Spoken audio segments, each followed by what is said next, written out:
Assalamu alaikum viewers, this is me Saira Sayed and today we are having Jannat Ali. Jannat Ali is a transgender gold medalist. Yes, you heard it right, transgender gold medalist. So Assalamu alaikum Jannat. Walaikum assalam. कैसी हैं आप? Alhamdulillah, I'm fine. What about you? Alhamdulillah, shukr alhamdulillah. अच्छा Jannat, first of all I want to ask you, what it's being like a transgender in Pakistan? Oh, being a transgender in Pakistan, oh my God, it's infinite struggle, and it's a very tiring journey. There are a lot Definitely. of challenges from the childhood. Even there are still some places where we don't know that after death what will happen with the trans persons, because it's all about the mindset and stereotypical thinking of ऐसे ही, people. बिल्कुल. So yes, it's very challenging, but it's also very beautiful for others actually, whom we give blessings, and we try to add colors in this society. But for us, unfortunately, it's very painful. So when did you realize that you have to work for your community? Actually, every trans person is a born activist. So whenever they are born with the challenges, because they are different. So people think they are doing something which is out of the box. Here we think in two direction. We try to put things into boxes. This thing is for male, this color is for female, this sport is assumed to be played by male, and And female, and yeah. females. We assign different rules to different gender, and we set different criteria. So for me it was very difficult to put into to fix into that boxes. So I challenged I start challenging at very early age. I said no, I want to live like this. Then my family started molding and folding me about according to the preconceived notion of the society. So when I started struggling, so I think that was the time when I thought, because when you start working for yourself, you are yourself a community member. Yeah. So if I'll start working for myself, then I can work for my rest of Definitely. community who is very marginalized. It's a And cycle, like. yeah, it's a cycle, but most important thing is we always talk about that you should do this, you should do that, but we don't try to do by ourselves.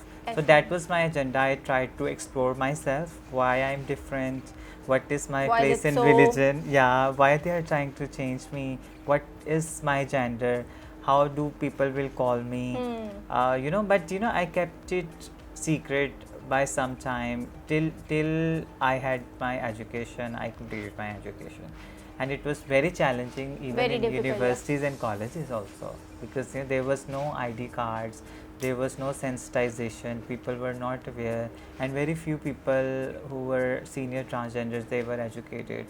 So literacy rate is so high. So, yeah. So I think that time, I think it was the time when I started struggling. But after completing my education, I came as a first transgender project manager in the South Asia. Mashallah. Yeah, and then I start fulfilling my desires, my objectives, my dreams. As I'm also an artist. I'm a Kathak dancer. I'm an Wow. actress and a host as well. I host a show. So so nothing is, I think, impossible. But for there are challenges for women as well. When they want to go outside, they want to work. A lot of questions arise, and people, they think them in a negative way. Working women, they also face so much discrimination and stigmas. Humiliation, yeah. Yeah. So, but for transgender, it's many fold more. Because your first school is your parents. If your parents is not listening you, where you will go at very early age? You should just try to listen them and try to hide your emotions and expression. So this was the education who helped me out finding myself, and then I found my place in healthcare, medical, what medical says, Okay. what my religion says, how I will change the stereotype by becoming role model after completing my education. So I got gold medal, but life wasn't easy even after getting first position. It's a bed of thorns. Yeah, and after getting first position, when I came out in market, the people were conscious to know about how will I cut my hairs, how I will walk, rather than asking what I studied.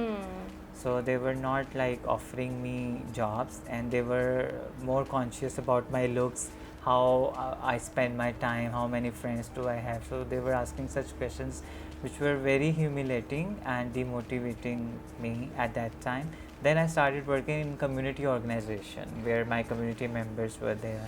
So I thought that this is the safe place, so I have to take my career, within space where they can understand me. मतलब you felt humiliation being a trans. Of course, from the childhood to the school and to then workplace, even still there are so many people even who are educating. I'm really sorry to share, there is a word, they don't have shaur, we say कि shaur नहीं है.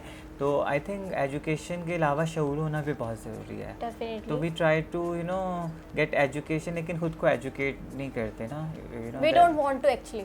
हाँ, और ये बात है कि तरबियत का भी आई थिंक सिर्फ तालीम का ही नहीं ज़रूरी होती, तरबियत भी. और पेरेंट्स को चाहिए कि वो भी हर जेंडर, हर इंसान के बारे में अपने बच्चों को तरबियत भी दें. तालीम और तरबियत पहले कहा जाता था, अब सिर्फ तालीम कहा जाता है.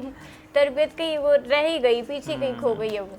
और क्योंकि तरबियत की वजह से लोगों के बिहेवियर और रवैये भी जन्म लेते हैं ना, कि किस तरह से उनको अच्छे रवैये अपनाने हैं, दूसरों के साथ कैसे बात करनी है, और एक इंसानियत का उनके दिल में फिर एहसास भी जाता है. तो I think these are the points. ठीक है, तो जब आपको फर्स्ट पता चला कि आप एक ट्रांस हैं, तो what was your first reaction? मुझे तो वैसे बहुत मुझे ये नहीं पता था कि मुझे ट्रांसजेंडर कहते हैं. I started thinking me as a woman because I started dreaming. मुझे जब बचपन में ड्रीम्स भी आते थे तो मुझे इस तरह आते थे जैसे I am a working lady, like a leader, and I am talking in front of huge crowd and like very strong personality, which I think my dreams are coming true. Mashallah. Because alhamdulillah, because this is the point, maybe you got that guts feeling. At this time I realized this, but I tried to fulfill that dreams which I used to see, at very early age when I was at the first grade. It's very early age. Do you have Second siblings? year. Yes. So how did they react? I think it's a very mixed behavior. Before, my one brother was very accepting, but after some time his behavior was very changed. Actually, it's the society, they built some kind of thoughts in your siblings, in your parents' mind. It could be a relative, it could be their friends, it could be neighborhood It people. could be anyone. So anybody. their words comes out of my parents and siblings' mouth, what they were actually telling them, the hate words. And I knew that my parents never talked like this. They didn't question me like this before. Then why they are asking? Then I came to know, okay, वो फलानी ने ये कहा था, तो तुम्हारे रिश्तेदार ने कहा ऐसे में ऐसे नहीं बैठना, कुछ शादी में गए तो तुमने ज़्यादा डांस नहीं करना, ऐसे नहीं चलना, ये कपड़े नहीं पहने. These were the different questions which were asked. तो मुझे लगा था कि my other siblings, they have freedom, they have more liberty, but I have to act according to the advice of my you parents. have some limitations. So I knew that if I won't take care of limitations, so maybe they will disown me, they will throw me out, and I don't want it to do begging on the roads. I don't want to be vulnerable for society who can engage me into drugs or sex work or such thing. So for that I had to sacrifice, I had to hide my gender expression and all that. But when I came up with the open arms and with the feathers, that was because of patience, positivity, hard work and education. So these were the points.